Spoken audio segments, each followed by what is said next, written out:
Magandang umaga po sa ating lahat, mga kapatid. Magandang umaga po, Father. Araw ng Miyerkules sa ika-4 na linggo ng Kwaresma.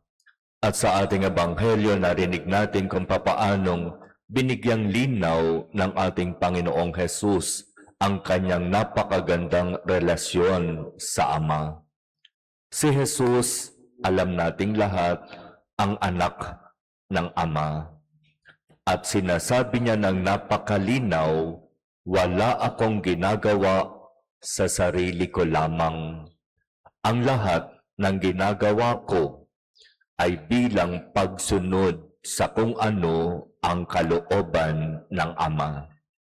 At dito sa mga sinasabing ito ng ating Panginoon, talagang malinaw nating makikita na may magandang relasyon ang Ama at ang anak.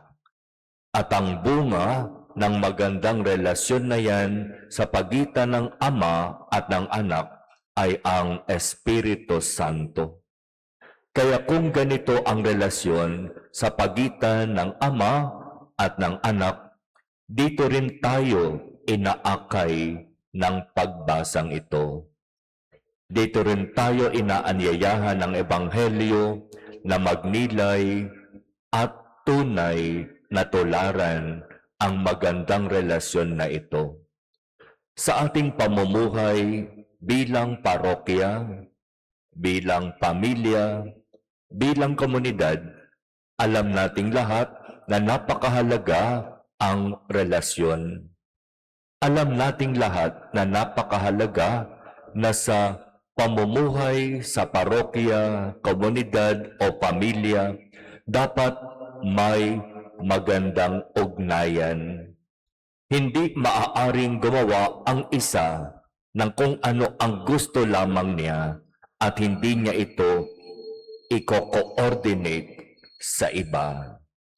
Hindi pwedeng merong sariling desisyon ang iba na hindi isinasangguni sa mas nakakarami, lalo na sa pinuno. Kung nais natin na maging maganda ang relasyon natin sa parokya, sa komunidad, sa pamilya, tularan natin ang napakagandang relasyon ng Ama at anak. At kung saan nararanasan ang magandang relasyon sa komunidad, parokya o pamilya, nandoon at nararanasan ang pagmamahalan. Kaya mga kapatid, ang ebanghelyong ito ay nagpapaalaala sa atin, hindi maaaring mabuhay sa komunidad ng nag-iisa lamang. Hindi maaaring magdesisyon ng mag-isa lang.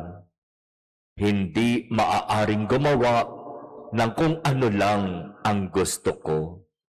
Kapag ganoon ang iiral sa atin, ibig sabihin, hindi natin naiintindihan ang relasyon sa pagitan ng Ama at anak. Ito nawang biyayang ito ang ipagkaloob ng Diyos sa atin upang tunay nating maranasan sa ating komunidad, parokya at pamilya ang tunay na pagkakaisa at pagmamahalan. Amen.